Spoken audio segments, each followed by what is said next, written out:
Salam, selamat pagi. Salam jumpa dengan renungan pagi hari ini.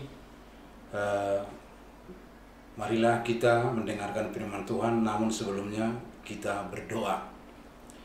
Terima kasih Allah Bapa atas semua berkat-Mu yang telah kami terima. Pagi ini kami mau mendengarkan firman-Mu, biarlah Roh Kudus-Mu membimbing dan mengajari kami, sehingga kami dapat mengerti dan melaksanakan kehendak-Mu dalam hidup kami. Di dalam Yesus Kristus kami telah berdoa dan mengucap syukur. Amin. Adapun firman Tuhan yang ditetapkan untuk kita menjadi bekal hidup kita pada hari ini ditetapkan dari kitab Amsal 3 ayat 19. Amsal 3 ayat 19. Demikian firman Tuhan. Dengan hikmat Tuhan telah meletakkan dasar bumi, dengan pengertian ditetapkannya langit. Amsal 3 ayat 19. Dengan hikmat Tuhan telah meletakkan dasar bumi, dengan pengertian ditetapkannya langit. Demikian firman Tuhan. Jemaat yang dikasihi Tuhan kita Yesus Kristus, topik renungan kita di pagi ini yaitu hari Kamis 17 Februari 2022 adalah puji dan sembahlah Allah.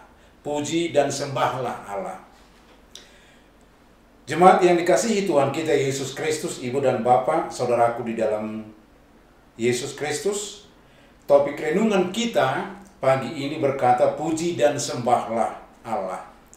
Nas ini mengajak kita agar kita tetap setia memuji dan memuliakan serta menyembah Allah kita yang kita muliakan melalui Yesus Kristus.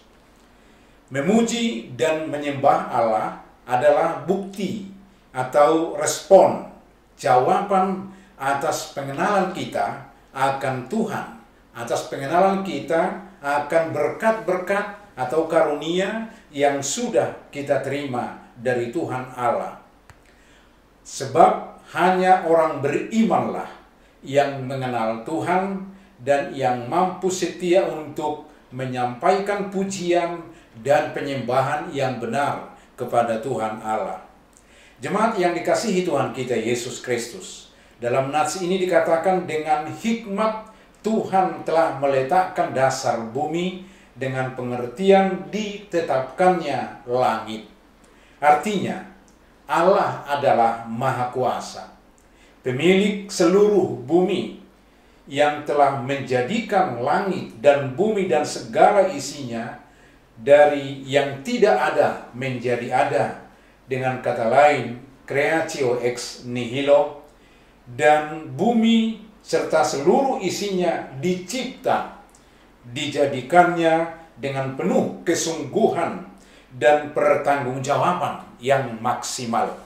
Artinya, Allah bukan hanya mencipta, Allah bukan hanya menjadikan semua yang ada di bumi ini, tetapi Allah benar-benar peduli. Allah benar-benar memperhatikan dan memberikan kesinambungan hidup, memberikan bekal hidup bagi semua ciptaannya yang kita lihat dan yang tidak dapat kita lihat juga. Semua dicipta dan dijadikannya dengan hikmat dan diletakkannya dasar yang teguh dan kuat supaya melalui hikmat tersebut dunia semakin mengenal bahwa dasar yang teguh dan yang kokoh adalah iman yang lebih mengacu kepada Yesus Kristus. Jemaat yang dikasihi Tuhan, ada 3 hal yang hendak dipaparkan nats renungan pagi ini kepada kita pribadi lepas pribadi. Yang pertama, hikmat. Hikmat adalah sesuatu pengetahuan yang sangat dalam, yang menunjuk kepada firman Allah yang telah nyata, telah menjadi daging melalui Yesus Kristus. Artinya, supaya kita menjadi orang yang berhikmat, syaratnya adalah satu, yakni takut akan Tuhan Allah. Tertulis di dalam Amsal 9 ayat 10. Ketika kita sudah takut akan Tuhan, maka kita akan mau untuk menerima firman Tuhan. Kita akan mau membuka diri dan membiarkan firman Tuhan bekerja di dalam diri kita. Tertulis di dalam Roma 10 ayat 17. Dan firman Tuhan yang kita dengar serta kita hayati akan menempa kita, akan membentuk kita menjadi orang yang berhikmat. Dan inilah mahalnya firman Allah. Inilah yang diminta dari setiap kita umat Kristen di dalam ucapan hikmat, bagaimana kita mampu mendahulukan persekutuan dengan Tuhan, mampu untuk menerima firman Tuhan, karena di dalam firman Tuhanlah dapat kita temukan hikmat. Yang kedua, dasar yang teguh. Orang yang telah memiliki hikmat pasti akan mampu untuk mengakui bahwa dasar hidup yang teguh, yang tak tergoyahkan adalah iman terhadap Yesus Kristus. Dan ketika hidup kita sudah memiliki dasar hidup yang kuat, teguh, dan kokoh, maka apapun yang terjadi, yang sedang kita hadapi di dalam kehidupan sehari-hari, di dalam perjalanan kita, di dalam berbagai aktivitas kita, kita pasti akan mampu dan dapat menang melalui berbagai hal pencobaan dan melalui tahapan-tahapan proses di dalam kehidupan kita sehari-hari. Kita akan mampu untuk menghadapi berbagai tantangan, rintangan, dan kesulitan, dan tidak akan berputus asa, tidak akan kalah. Karena apa? Karena dasar hidup kita sudah teguh, kuat, dan kokoh. Kalau dasar sudah kuat dan kokoh, walau datang angin puting beliung sekalipun, walau datang ombak yang ingin merobohkan satu bangunan, tetapi ketika dasarnya bangunan tersebut, karena kita adalah bangunan Allah yang telah dibangun di atas dasar yang kuat, yang teguh, yaitu iman percaya kepada Yesus Kristus. Jadi ketika dasar kita sudah kuat dan kokoh, maka kita akan dapat menghadapi berbagai-bagai tantangan dan rintangan di dalam kehidupan sehari-hari. Tetapi ibu bapak jemaat yang dikasihi Tuhan, sebaliknya, ketika iman percaya kita lemah dan tidak memiliki kekokohan atau kekuatan, maka walaupun kecil yang datang tantangan, rintangan, dan kesulitan yang kita hadapi, pasti kita akan roboh, pasti kita akan jatuh. Jatuh kemana? Jatuh ke dalam keputusasaan, jatuh ke dalam yaitu penyimpangan, menyimpang dari jalan yang ditetapkan oleh Tuhan Allah. Yang ketiga, pengertian. Hidup yang memiliki pengertian adalah hidup yang selalu berkenan untuk dibimbing oleh Roh Tuhan atau Roh Kudus.